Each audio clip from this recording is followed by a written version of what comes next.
Hello, hello, and welcome to the DecentraWise Podcast. My name is Pedro. And Miguel. And you just joined us in our mission to decentralize the world wisely. Wisely is very important, and today we have a very important topic that everyone talks about, but we just want to make sure that uh, everyone knows what it means. So, uh, grab your drink and sit back and relax because this will be a fun episode, and I I am we are going through a lot of topics, and at the end we expect to dive into the 2024 roadmap to become a Web3 developer, uh, which is one of the requests from our viewers, and I think it makes sense because we are at the latest days of 2023, and many people want to know how to become a blockchain developer or a Web3 developer. So stay until the end so that you get the good stuff. But there's a lot of things to talk about Web3. So let's dive right in. So Yeah, and if people want to be a Web3 developer, in some sense, it's a very good thing that they know what they're getting into. So, the first thing that we're going to do is to talk about what is Web3. exactly. So um, Web3, we know it's web and three, right? Yeah, right.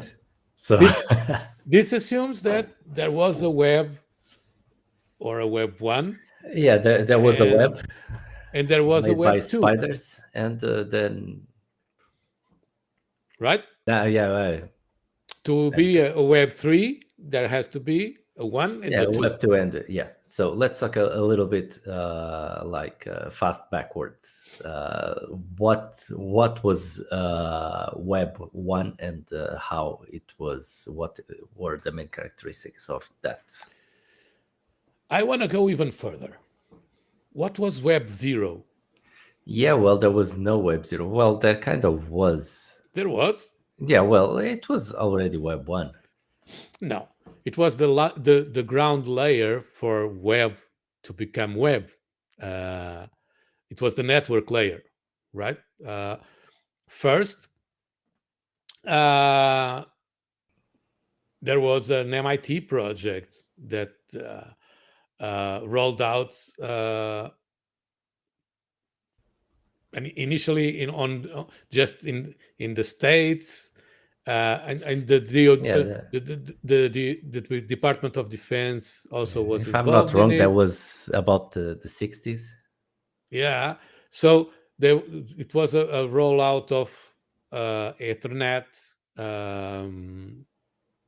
infrastructure that was scaled globally eventually at a later stage, right?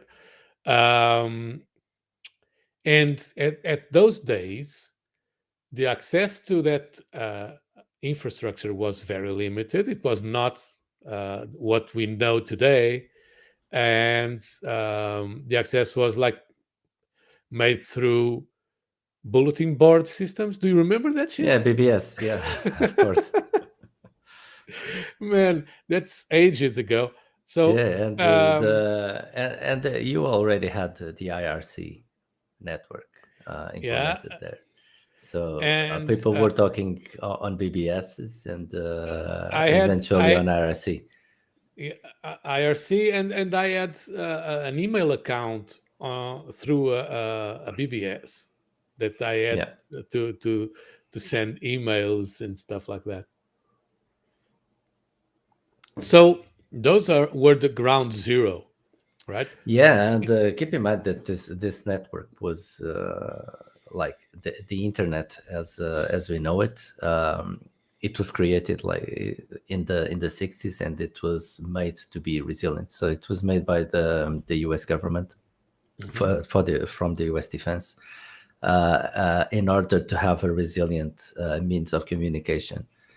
So if there was a big war or something like that, they would still be able to communicate electronically. So this was the foundation of the internet, resilience. So this And is one of the big legs of Web3, of course, yeah, which we'll get into. But all those steps from Web 1, Web 2 were major steps into what we are getting into now. yeah, because the network layer was very important to be decentralized, without any point of failure and so on. And we right today we just think that yeah, the internet is something that exists, and we got so used to it that we cannot imagine that there was a world before, uh, but that it was there was. Oh And yeah, man with very very uh, out of the box minds made this reality possible. So that was the first step for decentralization, right? It was the decentralized network that anyone can communicate on top, and create stuff. Doesn't doesn't matter what stuff is, oh yeah, but something that can be shared and consumed on some other point, and so on. So that was the first yeah. major Those step. were the foundations for that. What happened Yeah. with Web 1? And Web 1 was the idea that now we have a communication layer, and we need a way to make it easy for the regular user to create content that they can contribute to the world. And it Yeah, I was think just what like what we live today in Web 3, because the first times were very very um, cumbersome. yeah, of course, it's the appearance of the first browsers. I think Web 1 is marked by the proliferation Yeah, of it was the static browser. content, Yeah. right? So people were able to make static pages, and browsers were able to show it to the world, and that was in a way decentralized, because you can be in any part of the world and see what somebody was publishing on the other side of the world, and it doesn't matter the route that it took. So The that's most how important the thing, decentralization is very visible there. but the most important thing of Web 1 for me was the permissionlessness of the system.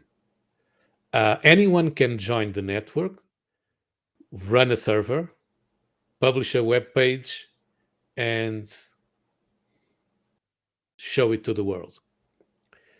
And that's another very big pillar of our world as we know it today, the freedom of access to the web. Yeah, Without it, which without was it, the kind of web wouldn't yeah, be the same, right? yeah. That concept was kind of messed up with the appearance of Web 2, because we started to have dynamic content. With dynamic content, we are now able to show however we want to to mold the web pages. So that's how the logins came up. For instance, you are talking about being able to access any content, but now you have the ability to create logins and to manipulate your website in order to have the content appropriate to a specific user. So do you want to go forward on that? So we are on Web 1.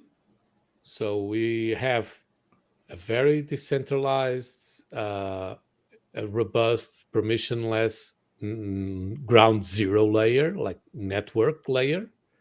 We have enough decentralized way of publishing content in a permissionless way that anyone, doesn't matter if it's on United States or Europe or Ghana or India, they have all the same access to share content with the rest of the world.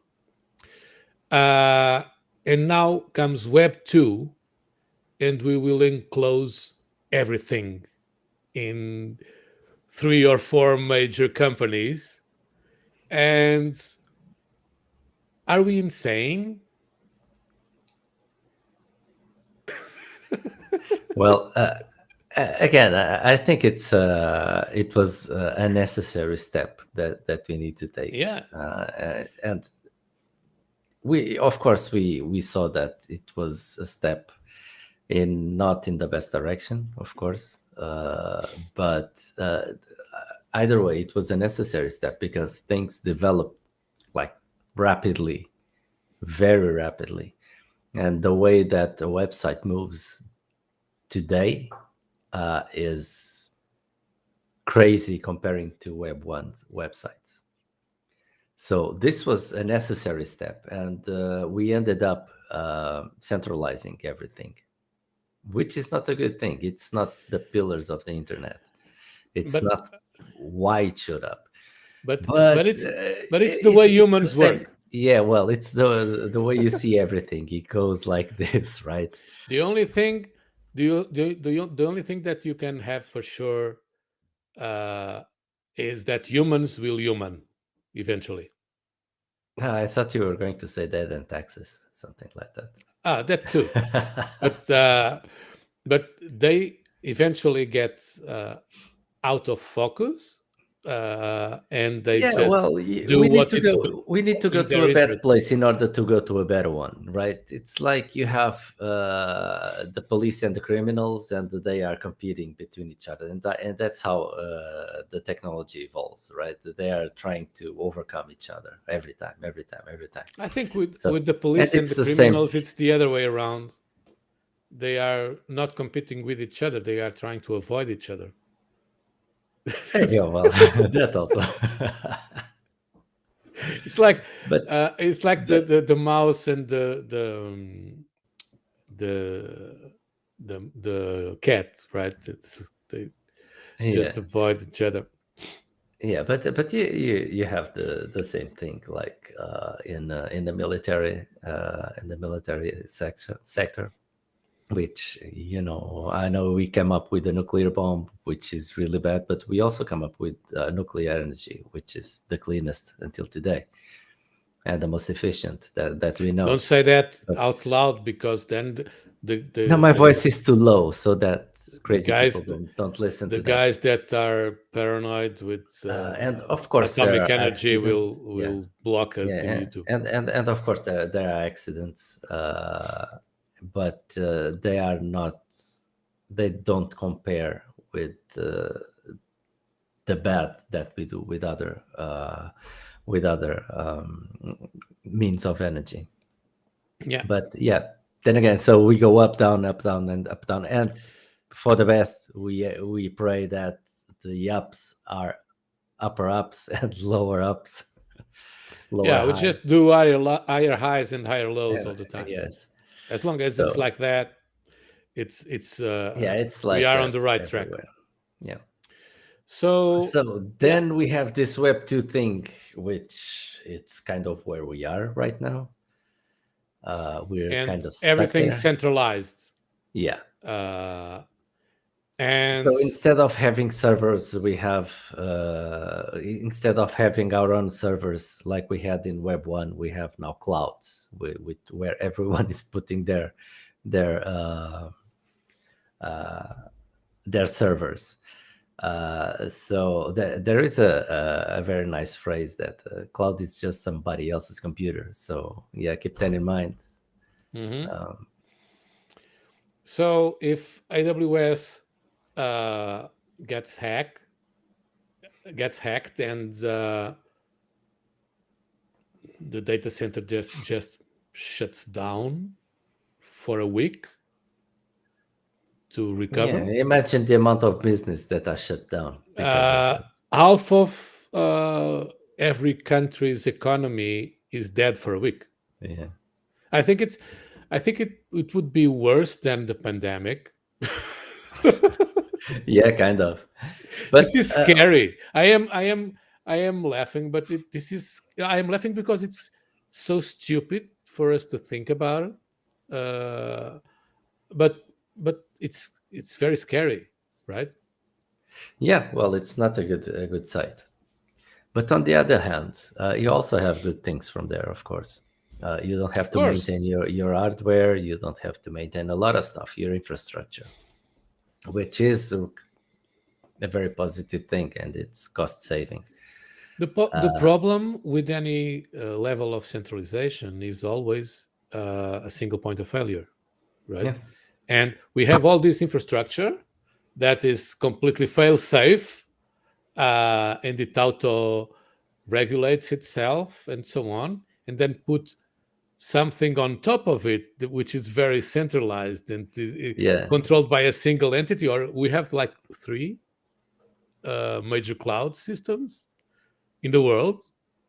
uh, it's like everyone like, and like AWS controls, I don't know, no, maybe the thing that how I see 60%. it, yeah, the thing how I see it is that you have a Ferrari engine, and on top of it, it's a body of a Fiat.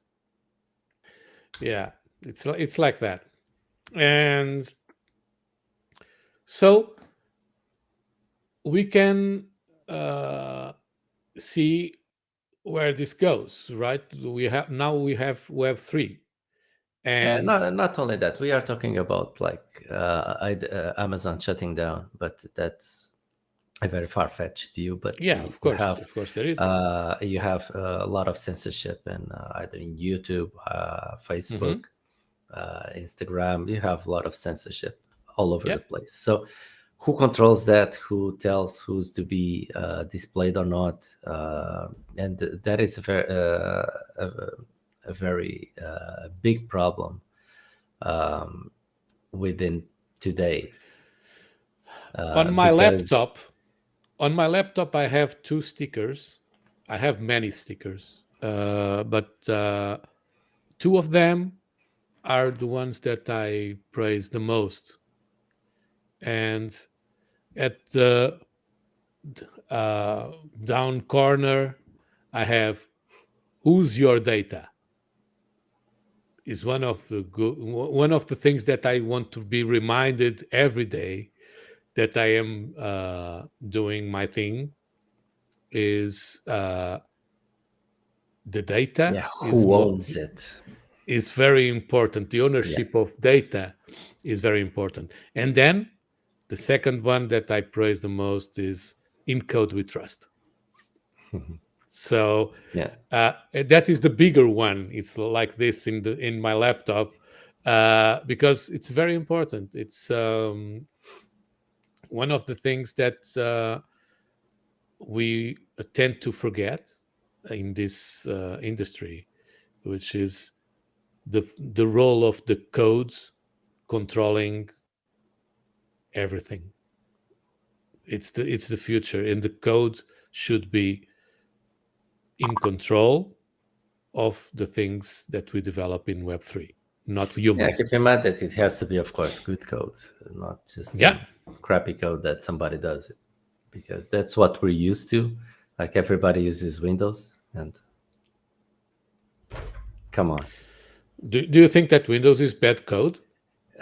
Yeah, well, it's not that bad anymore, but it was really, really bad for a really long time. And people were just using it. They didn't know anything else. So, and people are used to that. People are used to computers failing. You just reboot it. It's what it is, Yeah. right? So people are used to that, and people shouldn't be. People will have to start thinking if we are going to trust a computer to make decisions for us, not just with Web3, but also with AI. If we are going to trust a computer to make a judgment for us, we will need to start doing things very stable. Yeah. Just imagine one thing. We worked back in the day in satellite software and defense software and offense software for rocket ships and stuff like that. Just imagine that that software had a bug.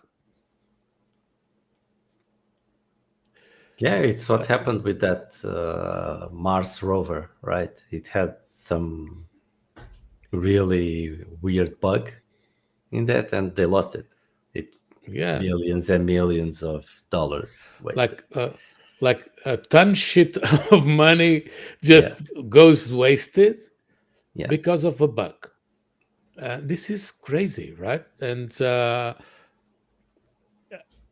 there are ways to mitigate that.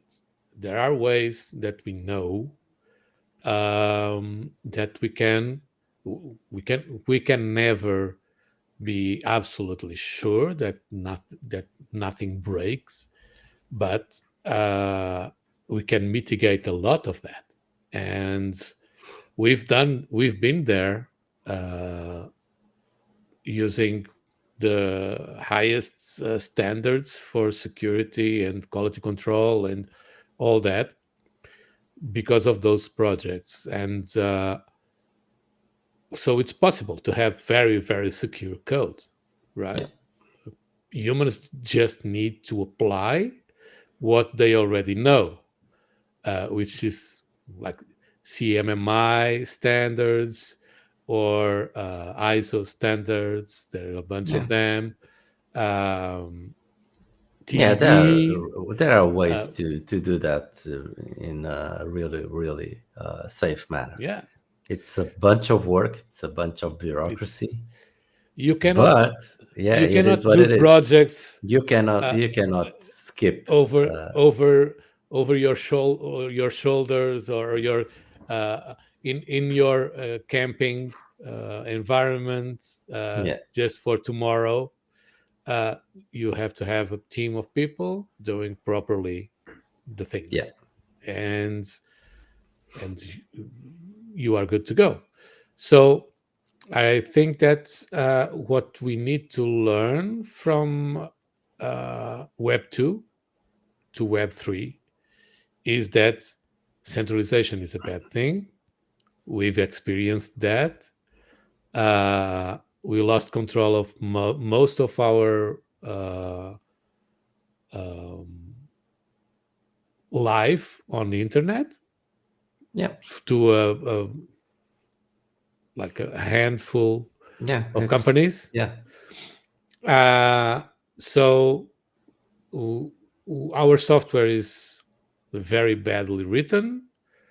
We need to we need better software that we can rely on, which is decentralized and respects our ownership of our own data, right?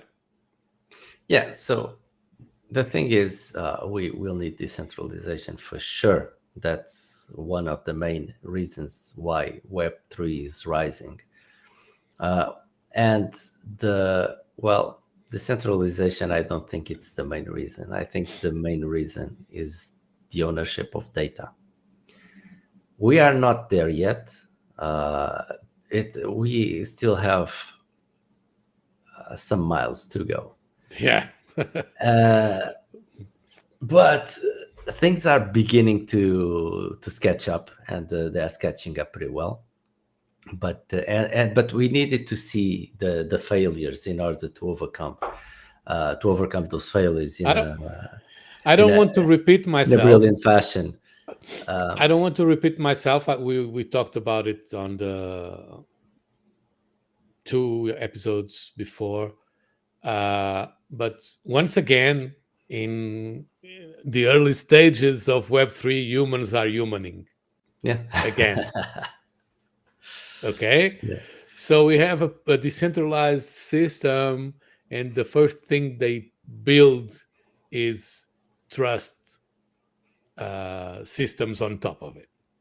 Yeah, of course. And come on, guys. Yeah, Are we yeah, doing the same thing it's a again transitioning and phase. again? We need to change our mindset, and people will need to change the mindset in order to, maybe in a couple of generations, we will be able to have people with a different mindset. Another thing Yeah. that I would like to bring up, and I think this is the most risky thing, is the privacy. And privacy is very tough subject to getting into a very specific conclusion in order to say, well, we should keep things private or not. And it's always gray. It's never black and white. It's always gray. And it should always depend on me if I want to put my data out or not. But on the other hand, you have all those conversations about criminality and human trafficking and child pornography and those very bad situations into which privacy should be wiped out. So how the hell do we fix this? I think we need to look at it as I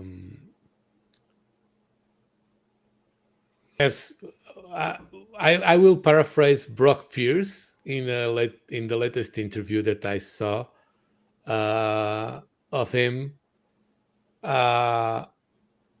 He was talking about I have a solution that will have you. He was talking to a company like a bank or something like that, or like a company that had to control transactions for money laundering and stuff like that.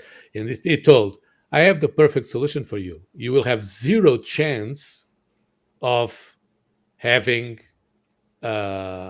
any problem with compliance to terrorist financing and money laundering and all that.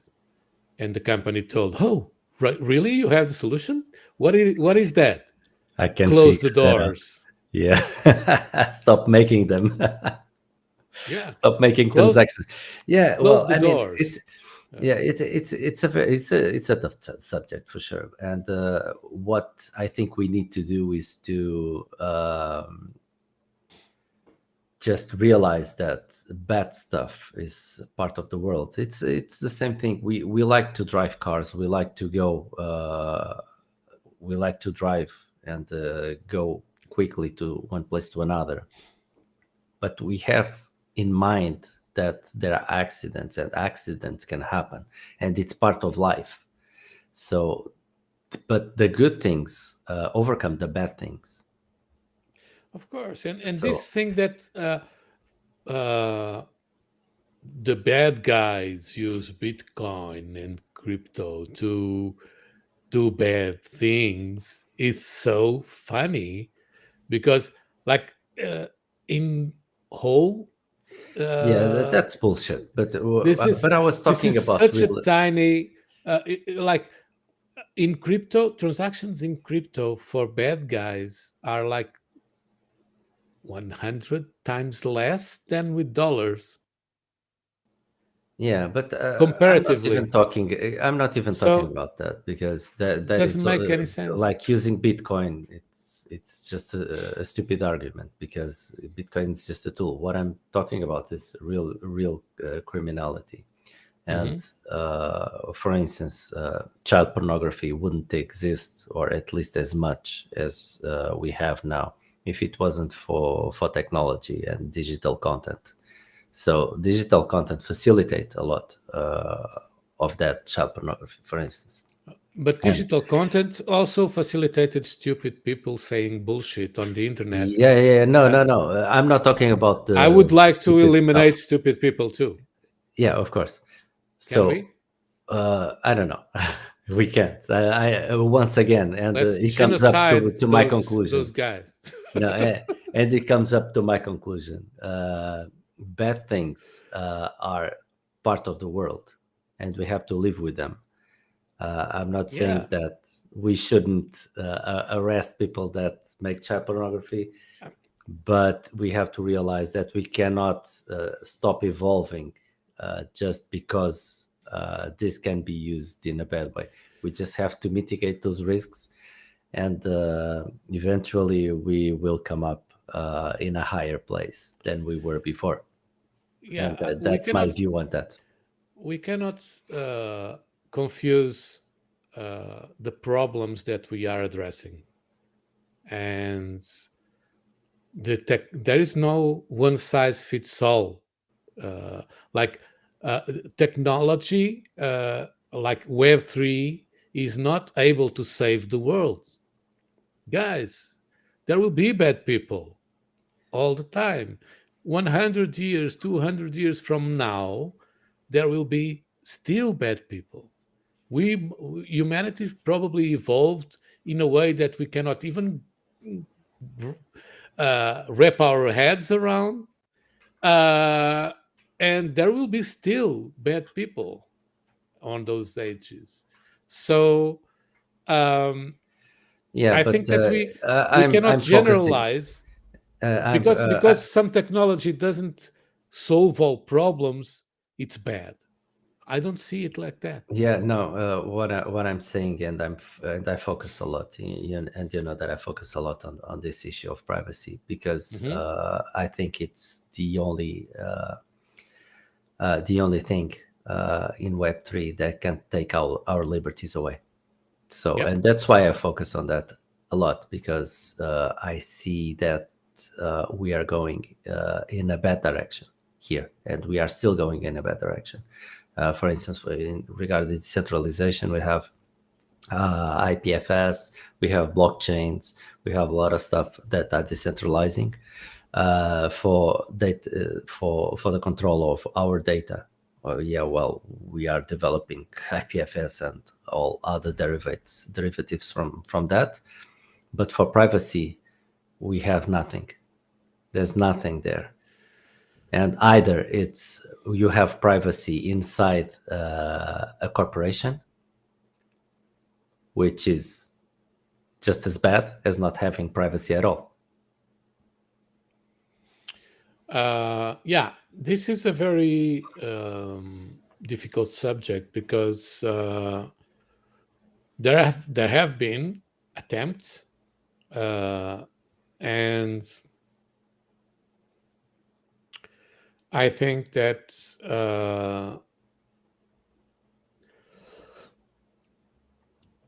the powers that be will always intimidate and use all the force they can to prevent anyone from uh, enabling privacy on public blockchains. Period. The best they can, because they want us to pay taxes. And if the perfect solution is comes to with the the smart masses, contract. nobody would pay taxes anymore. No, we just keep this in mind. If the government makes a smart contract, you won't be able to get away without taxes. Yeah. So, what's the solution for privacy? I think that will pass for private wallets. Private wallets that we can have a public wallet, and if we want, we have a private wallet, and no one is able to see where Yeah, private well, it's not transactions just like that. go. You have to be behind proxies, and you have to navigate between proxies if you want to use your wallet to do some sort of transaction in a No, blockchain. So, I'm talking about private wallets on chain. okay, I see. So you're talking. Like we I thought have you were talking about hardware wallets. Sorry. no private wallets on chain. Like it's something that is Yeah. not yet Yes. But developed. I wanted to get there because we need to develop some sort of privacy in the blockchain because there is none, Yeah, and there is nothing. This is the but only thing that there is nothing. it cannot be something that is easily uh, controlled, like Tornado Cash. So Tornado Cash was deployed, and it was a single contract, and that single contract was able to receive a bunch of transactions and send out a bunch of transactions. It's easy to control, right? They just sanctioned it. Yeah. So that's what governments do. They sanction the bad guys, which are the ones that enable stuff that can prevent people to pay taxes. So it's not because of money laundering or terrorist financing. Guys, Yeah. open Well. your eyes. They just Yeah. want taxes. It's so simple. And It's like that. this is important because there's still people, sane people in this world that consider taxes as theft. So there you go. I'm not. It's a surprise for some people for sure that pay all their taxes. Well, I pay all my taxes, of course, because I cannot get away with it. But I still consider paying the taxation of people as theft. As it is theft because it's unwilling. I contribute to voluntarily. If it was many willingly, it was things. charity, right? Yeah, I contribute to many things voluntarily. Yeah, I just don't like to have to and that's what contribute people used to do. forced, People used to right? to go to charities and help people in their neighborhood. But that's a different story because Yeah, there are let's people that go forward. But I just wanted to go on very hard on this privacy yeah. stuff. People will say, because of okay, that. I use roads and I use public Yeah, that's all healthcare and I bullshit. use everything. Yeah, that's it. That's why we have taxes. But taxes are not just for that, folks. Open your eyes. Yeah, Taxes are mostly to enrich the friends that put people in power and in it's their not seats. just that. And it's not just that. And People, that's it. the governments use that money at their will, which might Yeah. not represent my views of the world. So there you go. So, but I without think that's the main politics, thing. Yeah. without going to politics, we will only have privacy. Like, for instance, we have now the Gnosis Safe is one example of a wallet on chain. So you can deploy your wallet, which is a smart contract, and that wallet is like a wallet but on chain, right? You can have multiple signatures and stuff like that, and all the good things. So,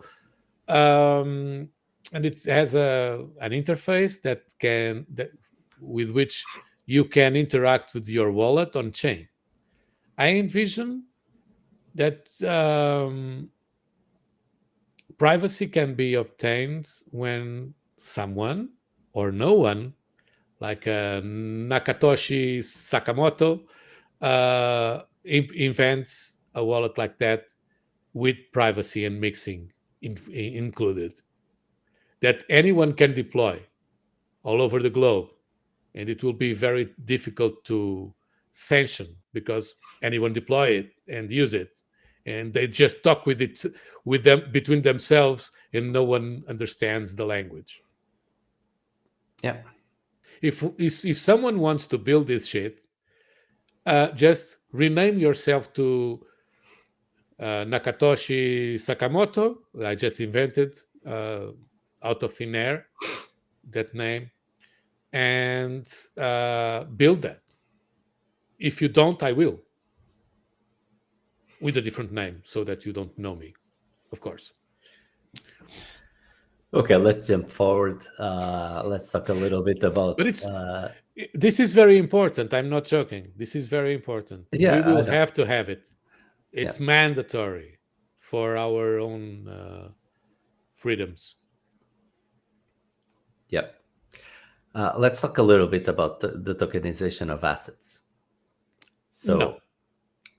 So Why? let's talk about tokenization No, of let's assets. tokenization of assets. That is inevitable, right? Yep. We have the technology. Right, right now, what's preventing us is just, I think, this mass adoption. The only thing that we need is the tools needed for my grandmother or anyone's grandmother to use these products. And that's the most difficult point, I think, with it, which was why the Web 2 took so long to appear. We had like many years of Web 1, which was a disgrace. And no one would really see the point of that existence because no one would use it, right? Even Bill Gates told that, oh, come on, the web, that's a joke. Nobody will use that in 5 years. Yeah, he also said that nobody would use more than 640 kilobytes of memory. So he was a visionary. Yeah. He still is, I think. But yeah. I know. now it's on different stuff like vaccines and stuff like that. So, True vision. Yeah, he's visionary, complete visionary. So no one will use the internet, of course. We are having this live stream today over it's Morse code. Yeah, with 640 kilobytes of memory. Yeah. Yeah, but this is very fancy, right? You can just put your house in a token. You can put whatever in a token. You can tokenize whatever, and put it in the market. Only thing, we have all the things needed to do that. Smart contracts. You can tokenize anything with a simple smart contract. We just don't do it yet at scale because we are still in the early stages of Web3 and things are not accessible to everybody. For instance, when I launched this sound, I invited a lot of musicians that I know to the platform, and at least some of them didn't understand how to open an account, even, let alone knowing what a private key is or a mnemonic or Yeah, that brings up another subject, which is the identities in Web3. Mhm. So how do we come up with decentralized identities? And again, I have to put the emphasis on this. We need to make it private when we want it, and we need to use it when we want it. So how do we come up with something like having a private identity and having a public identity and use this identity in any blockchain, in any Web3 application? uh, yeah, that's something that people are trying to develop, and it's tricky because it's a double-edged sword, right? uh, if you um, make it mandatory for using this or that infrastructure, people lose privacy. Uh, but if you don't require, people lose trust that you are who you are, right? So it's very difficult. Uh, what they are working on right now is an infrastructure for um, what's the name of it in I don't remember the name in English. It's like um, when you prove something without having to show that, like it's like a zero knowledge proof for claims. I don't. There is a name for that, but I don't remember I what they don't know. called it. But it's just like that. It's like a zero knowledge proof that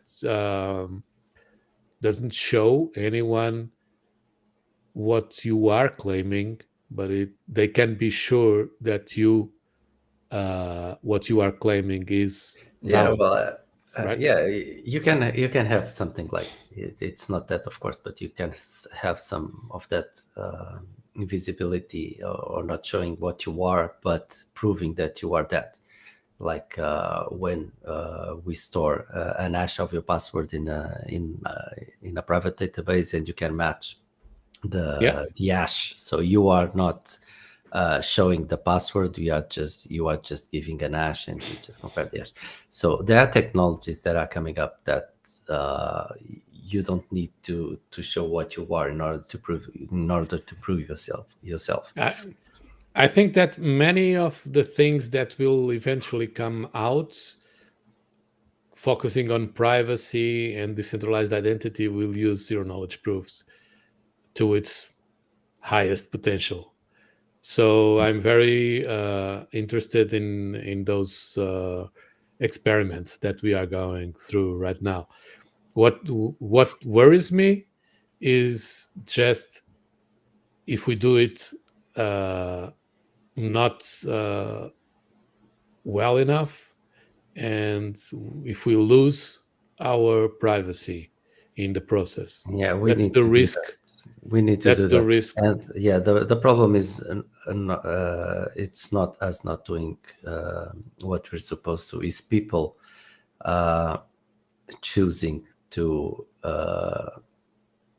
deliver their privacy in order to have some sort of security, or whatever, in exchange of giving up their privacy. And Yeah, if you ask people, I ask a lot of friends of mine, so what do you think about your privacy? What they say, I have nothing to hide, so I don't care. I don't know those people. I don't care. And yeah, that's how the that is world not is. true. Well, it's what people say, and it's Yeah, they how they don't feel understand. about this issue. And It's not like you don't have anything to hide. It's never like that. You have everything to hide. because if you don't, you will be exploited in any way possible. Humans hide stuff. It's not because they have a need to hide. It's because it's our privacy that we don't want to share with anyone. I don't. We have walls in our houses instead of glass because I don't want to be naked in front of everybody. Yeah. Uh, it's not that I have anything to hide. I go to the beach and I just walk barely naked. It's not that thing, but I don't want. No one wants to be exposed all the time. So The thing is, I that's don't need. that I is don't not even true. need to be doing anything bad in order to Yeah, want to hide from something. And uh, it's what it's called privacy. It's not privacy to do bad things. It's yeah, called privacy. I want to have my life private. I don't want everybody to know what I'm doing, yeah. right? And If, people just don't quite don't people don't understand this. understand that concept, but it's different stuff. It's not that you have to hide because you are doing bad stuff. Yes, I want It's to. that you don't want to expose yourself. Yeah, It's the other way around, right? Because if you overly expose yourself, yeah, you but will be the in trouble. mindset is the other way around. If you ask people like 50 years ago, they would need a reason to expose themselves. Right now, it's like you need a reason to hide yourself. Yeah, How that is did we stupid. how did we come to this place? Yeah, We need to change, and this is the mindset that we need to change, because again, we are going to a very bad place with this. yeah. Okay, let's go to something else right now. We talk already a lot about smart contracts. People know what smart contracts. If they were watching other episodes, of course, they already know what smart contracts are. Let's get into this really quick.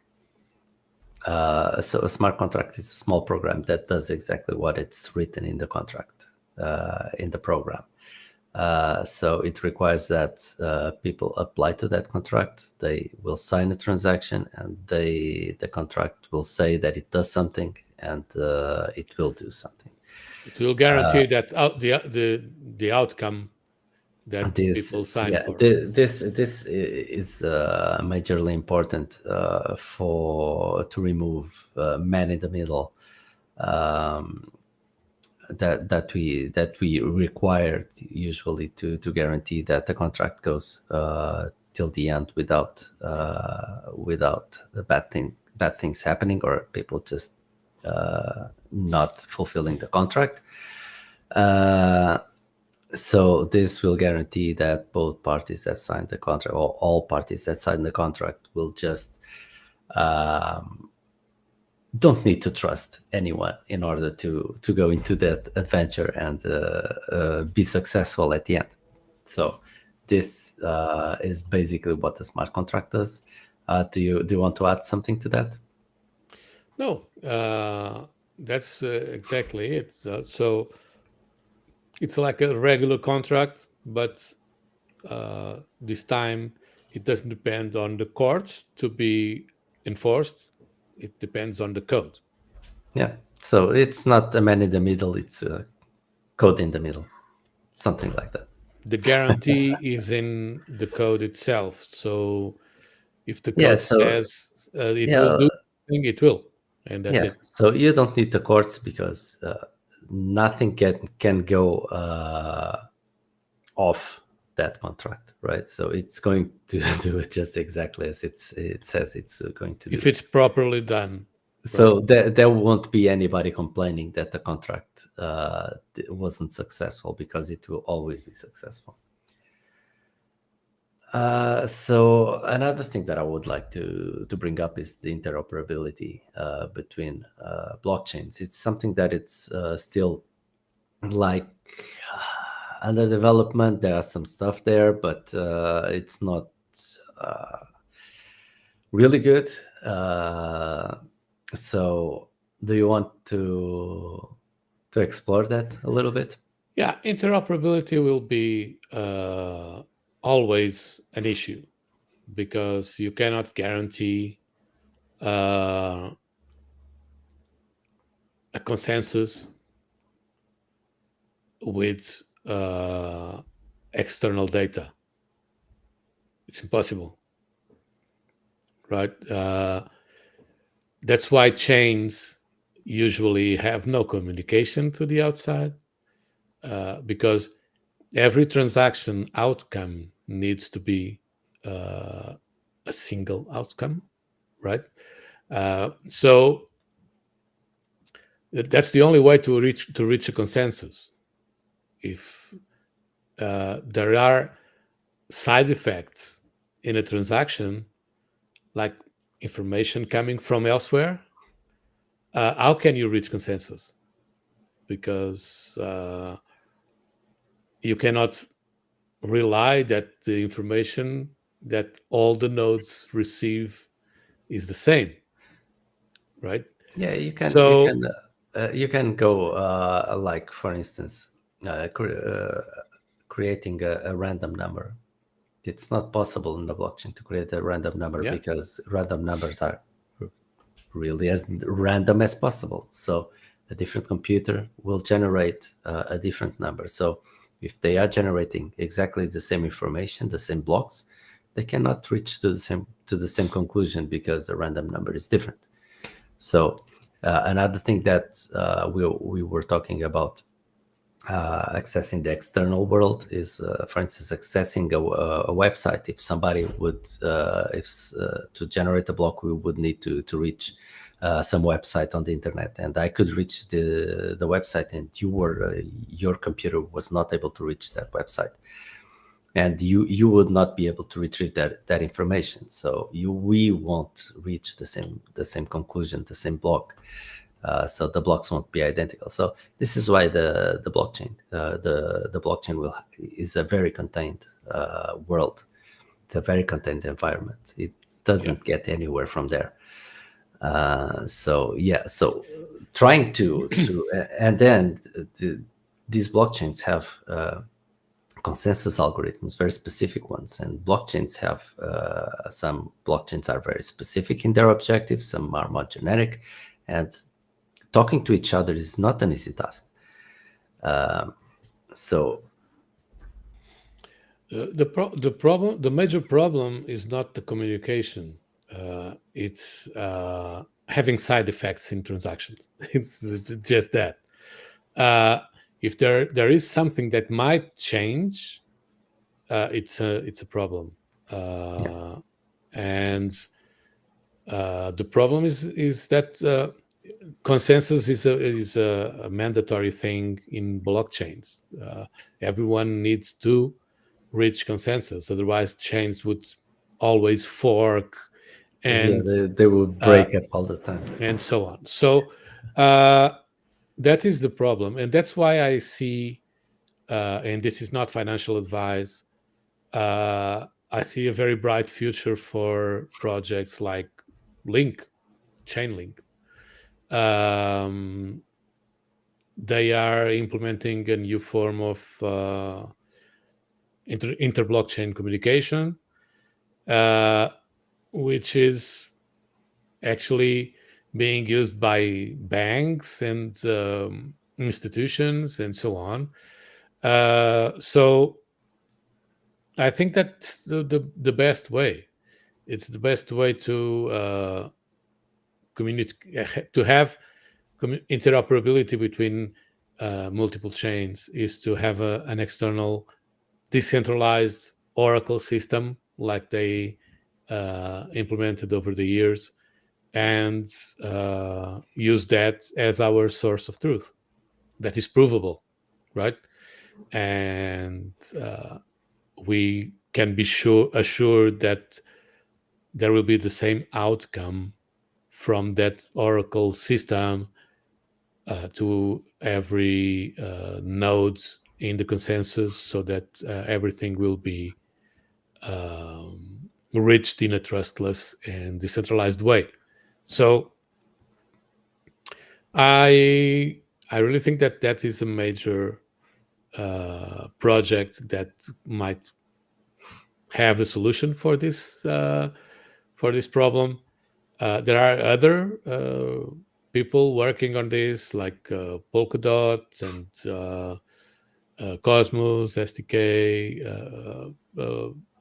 on their multiple chain environments in a different way, which requires a chain in the middle to orchestrate all the Yeah. communication between the parent chains and stuff like that. So there are multiple experiments, and this is the beauty of this space. Yeah. Uh, Yeah. It's the wonders of Everyone having is a lot of variety. experimenting. We are all explorers here. We just, I am Internet Explorer. You are Chrome Explorer, and like for the web one. No, I'm not Internet Explorer. Come on, this sucks. I'm also not Uh, Chrome. but we are all explorers. We are doing the hard work of making this place usable for the important Yeah. things and for the regular people. Yeah, and you were talking about banking systems. This is a very good segue for the next topic, which is the economy and Hmm. the new ways of creating new economy systems. Um so this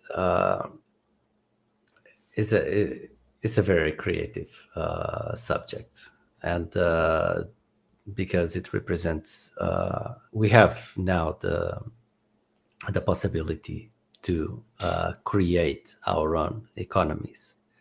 So if you have a project, you can have your own economic system there.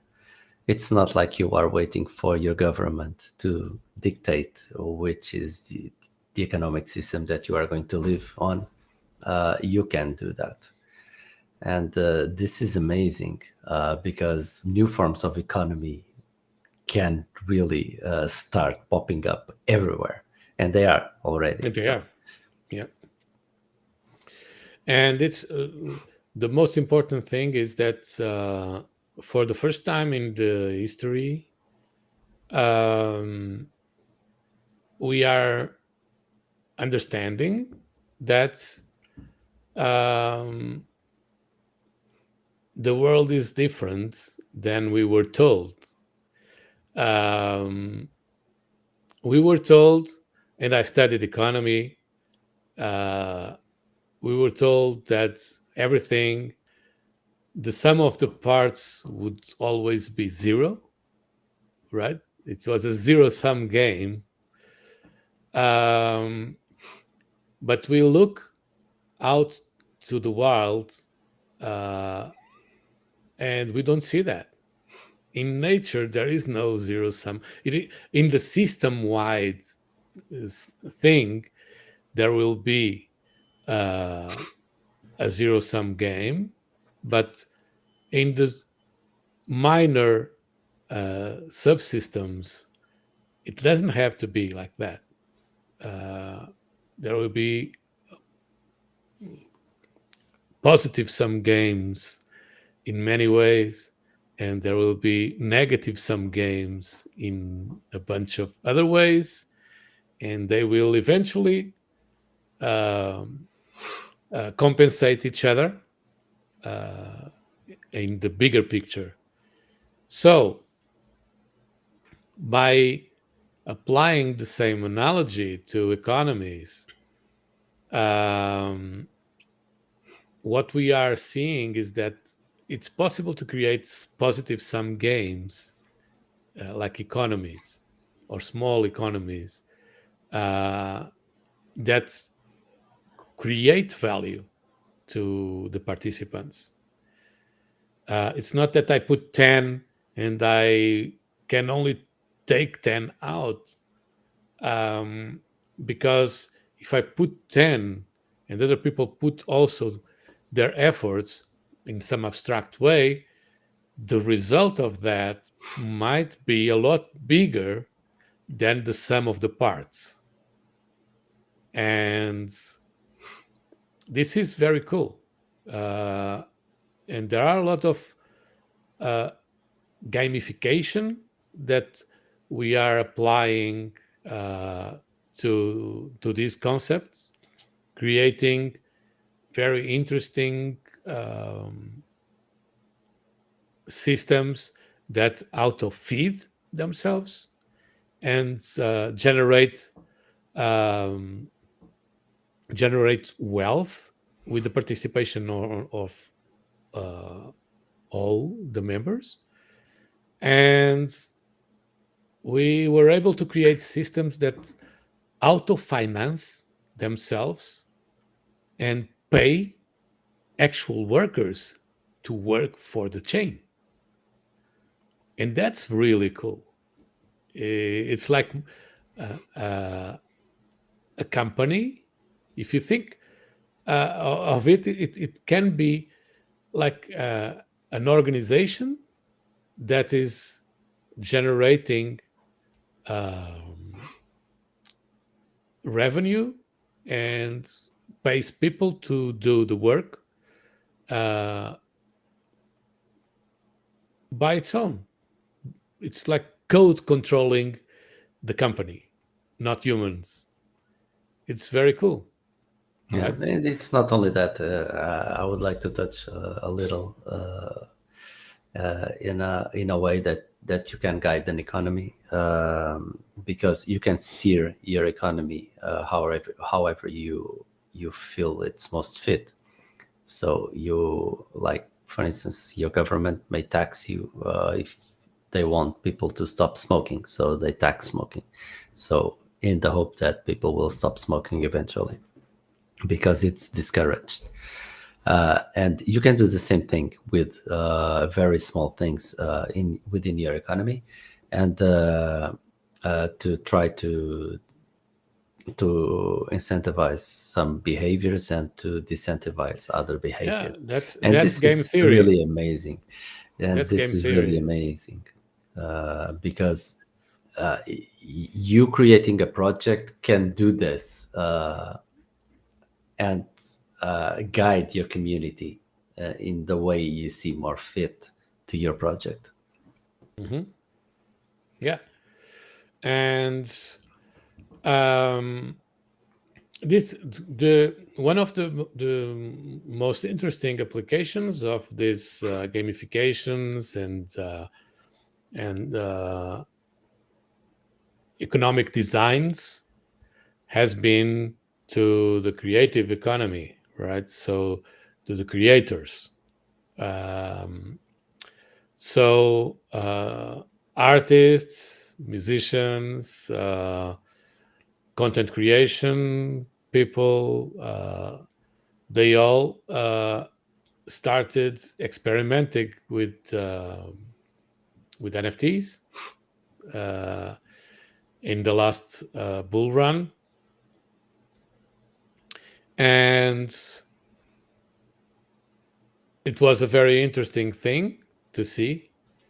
Although we were already expecting things would break, uh, because NFTs are just the beginning of that idea. They don't enforce what is needed to guarantee that, for instance, royalties are paid and stuff like that. And uh, as expected, humans do human. And right now we have marketplaces that don't enforce royalties, and artists are being very, very angry. And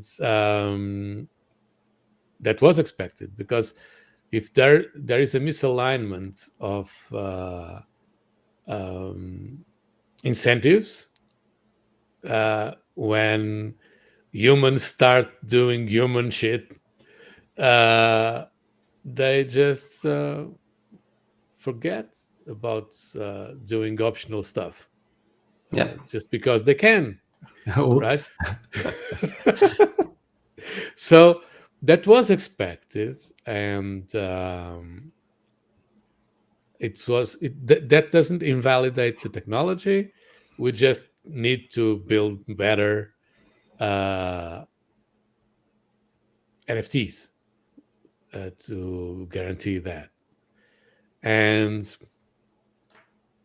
but I'm pretty sure that we will do it, and we will have very interesting creative economies in the near future, right? Yeah, I'm pretty sure. And last but not the least, let's go to what challenges you see are the biggest in the near future. I think the biggest challenge that we have is exactly the same that we had uh, all the time in this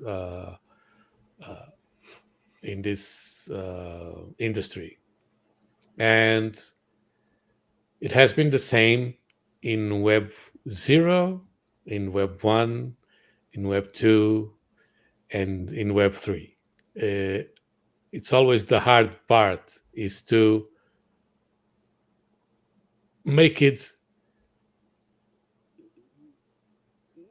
so stupidly simple that people just use it because it's easier than any alternative, right?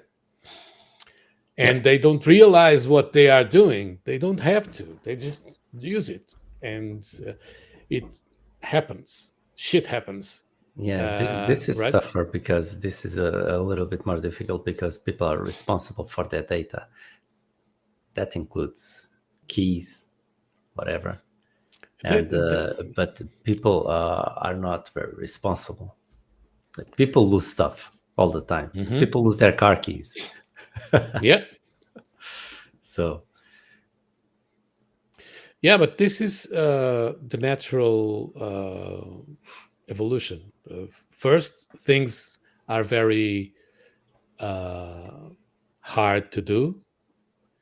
Then things become not very hard to do, but also not easy enough for the regular yeah, user. So only a small subset becomes used to that, and then and then some slowly people start adopting. breakthrough, Yeah, some breakthrough yeah, happens, and suddenly it's trivial yeah, for everybody.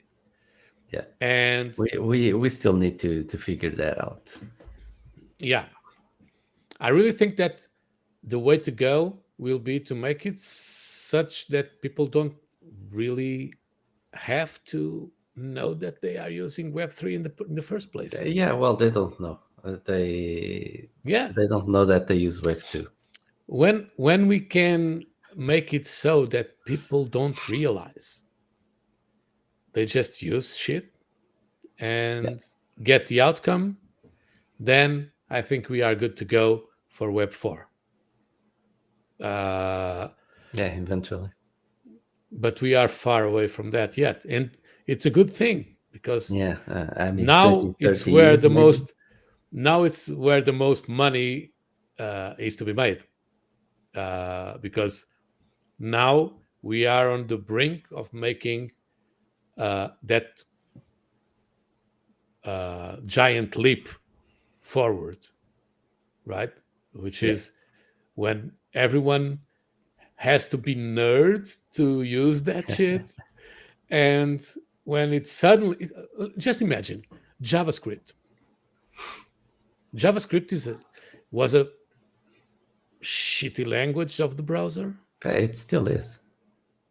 Wait, it was that browser shitty language that we program clicks on web pages, right? Then around 2008, 2011, 2010, it became a geek language, right? For a few years, it was a very geeky language. I am a JavaScript developer and blah blah blah. And now everybody uses it, and it's very trivial, right? Yeah, This is where we are right now on Web 3. We are at that phase where it's very geeky to be a Solidity developer, um, and smart contracts and all that. And then it will suddenly vaporize, and it's trivial shit, right? Yeah, we're waiting for So that. yeah, and the use of the UX of apps is so bad now. Still, uh, come on, who who likes to use MetaMask? Be real. I don't. Yeah, that's one of the things that have to disappear eventually. This is this is probably something that is very controversial. It's not a problem of MetaMask. MetaMask was a very good Yeah, thing, it's a very good tool. right? Don't get me wrong. It's a very good tool. The But thing it's it's very painful. inconvenient. It's inconvenient to use. It's painful for the user. Yeah, It requires us to understand what this entire thing is. We don't want to know. yeah. Users don't want to know that they are using TCP/IP and Ethernet Ethernet switches in the middle of this communication, right? Yeah. I just want to talk with you hundreds of miles away from me on the same live stream to the entire world. Yeah. That's what I care about. I don't give a shit if this is over TCP/IP or roadblocks or No, it's UDP, I think. I don't really care, right? So if there is HTTP involved in it or not, if No, we are streaming over this is RT, HTTPS. if we are streaming over uh, uh, RTMP, or we are doing WebRTC connections between each other, that's what we are, by the way, Yeah. doing. But It all people don't comes really down to the care. sockets. So People don't really care about that yeah. shit, right? And this is where we are right now. We have to understand that we are using this technology and that technology and blah blah blah. And guys, nobody cares. Grow up, right? Our industry needs to grow up, and this is the tip. Yeah, well, I think we are still in the experimentation phase, right? We are Yeah, still and testing. We are because we are using a lot of different technologies here, and we are just trying to put everything together, right? And until we do that, we cannot make anything easy for the regular user. but that will be the next challenge, I think, and the applications that will make the most gains over probably this next bull run or the next few bull runs that we will have will be those that make it simply stupid Yeah, for everyone to use and don't realize what a key is because they don't have to. yeah, And that's where um, we are today, right? So just to finalize, this is already long stream. Just to finalize, uh, right now we need to talk. We need to address one question, which is how to become a Web3 developer uh, in 2024. And I really think that is a tricky question because um, what what what advice should we give our listeners? yeah. Well, I can give a couple of advices, like start learning how to code in Web3, and then realize that Web3 is just not coding; it's doing things properly. And we've been talking in all segments of our podcast about how to do things in a bad way and how to do things in a good way. And this is our ethos here. This is our main discussion. This is our main subject: how to do things properly. And you cannot just single that out in a single phrase. You need to learn the Web3 concepts, not just coding, because coding is easy, but the concepts. And doing things the Web3 way is not an easy thing.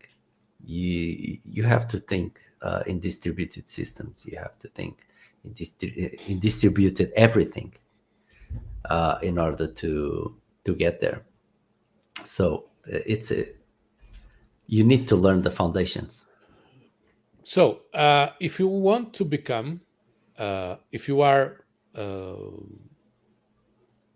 like a regular developer and you want to make the jump to Web3, the first thing that you have to do is to read Bitcoin white paper, read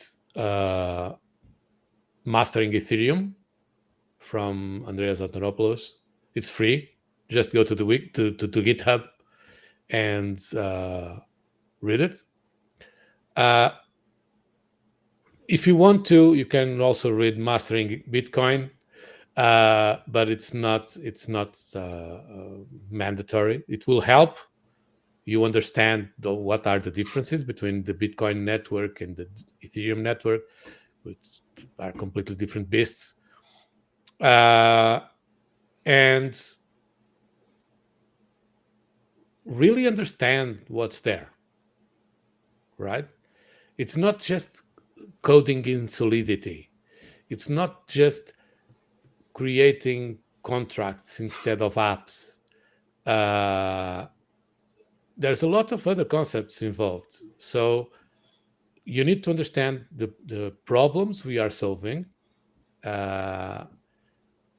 Then you have to understand, probably you will have to work on a few projects before you have a sense of what's going around. So what I would suggest is participate in open source, right? When you reach the level where you understand a little bit of Solidity, you understand a little bit of what's involved in developing for Web3. There is a front end, and there is a protocol usually that serves as the back end that runs on the blockchain. Might be or not another backend in the middle, but probably not, because we like to do decentralized shit. But there are projects that still use a backend for other reasons.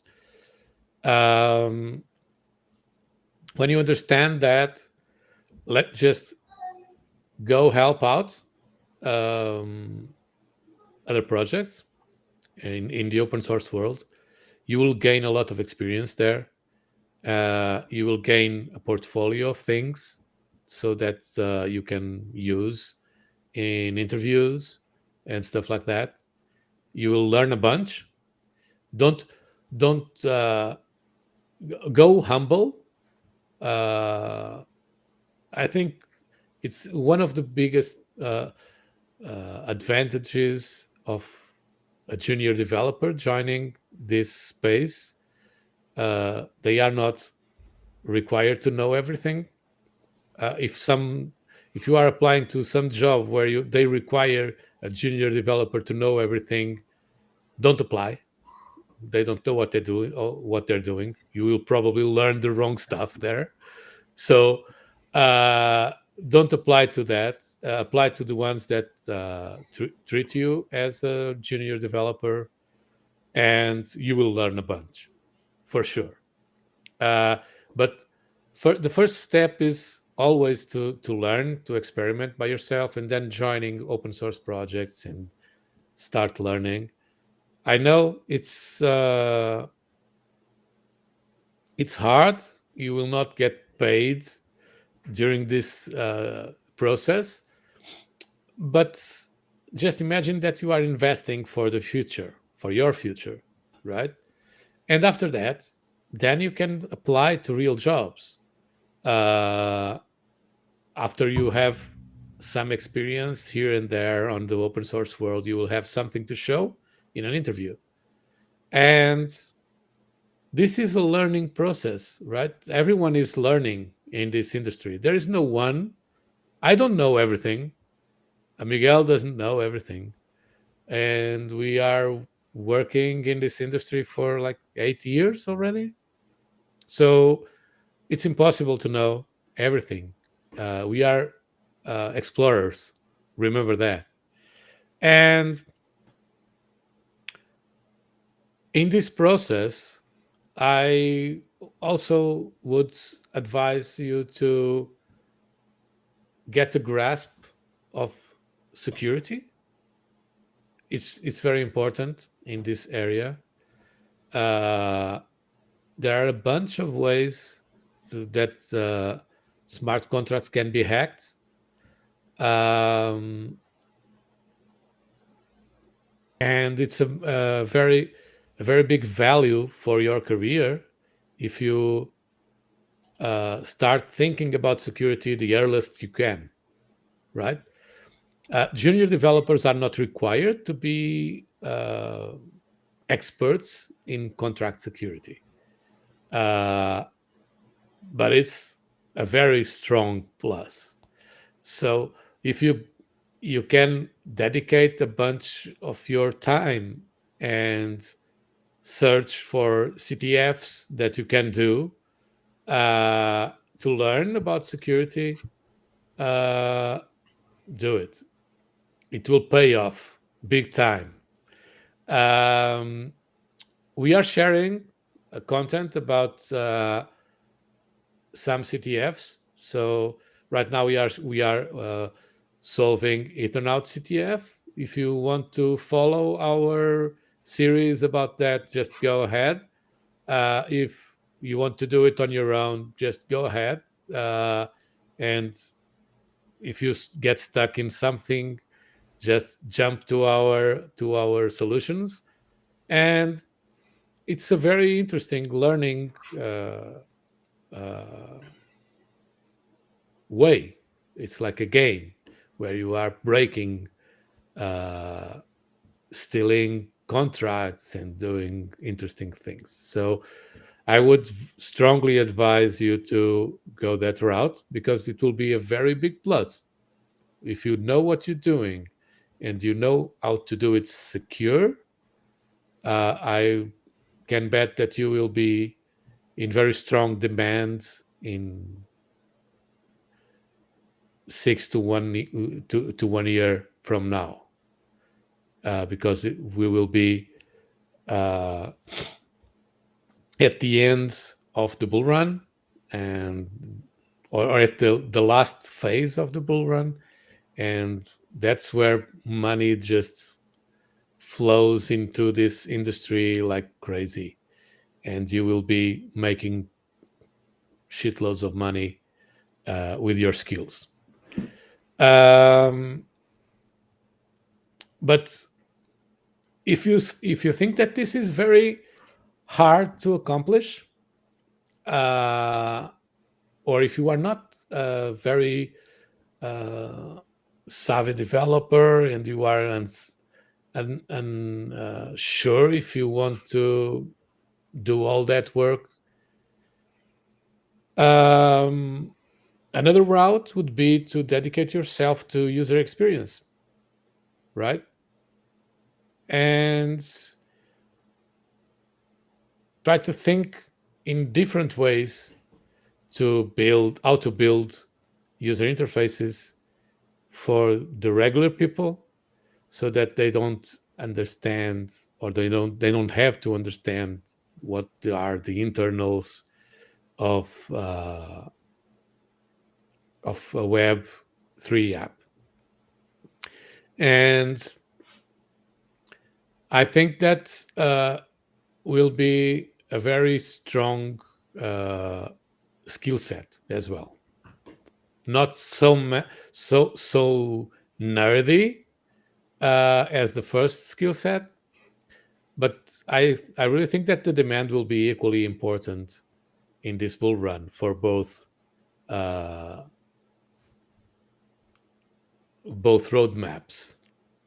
So very skilled user experience engineers will be very big demand for building the bull market apps of 2025 or 24, at the end of 24. So, um, Miguel, I what do do you agree think about it? with all of that. Thanks a lot for the advice. I have no further advice from that. Yeah, this is the roadmap, guys. We need. There will be a bunch of demand for Web3 developers uh, in the near future. So you still have a few months to dedicate to this uh, big objective if you want to become a Web3 developer. And I think it's feasible, right? Yep. You just have to focus on the important things. And I really think that the important things are the values of this system, of this industry, which sometimes get confused and even forgotten. So the values of decentralization, permissionless, trustless, um, censorship resistance, uh, transmission of value from one peer to another peer over some form of communication. This is what we are doing.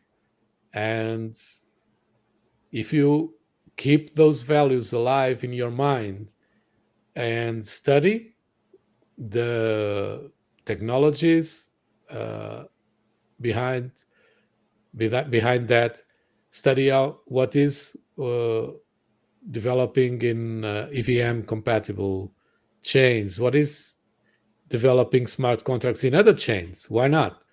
The world is not just EVM. There are a bunch of them. If you study what is decentralized storage, for instance, like IPFS and stuff like that, if you put those building blocks together, you will be in strong demand in a few months when things like April or May of next year.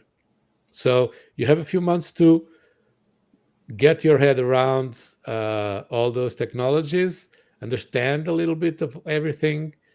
Don't rush it, but don't be relaxed, because time is very very scarce. So you will have to do it fast. But if you do it, I think you will be in very strong demand, and uh, you will learn a bunch during 2024, and you will probably reach 2025 in a very good shape to really see this skill set pay off. So, yeah, just go for it, guys. this is a very fun place to work. And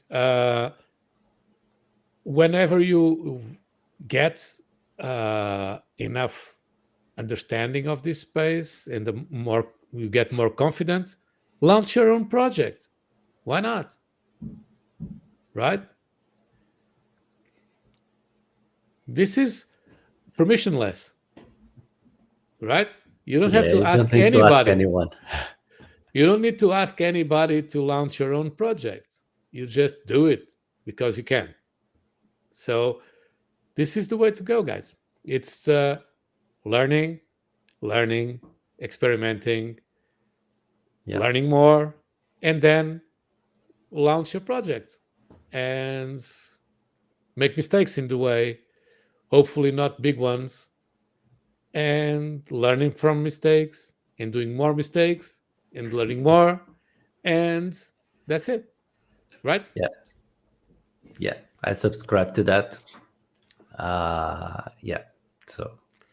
So okay, come we join need us. to wrap up.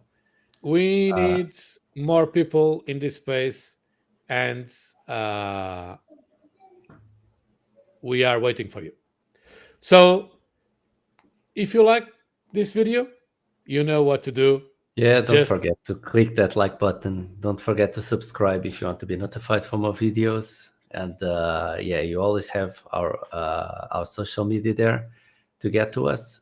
Send us questions, doubts, whatever you want.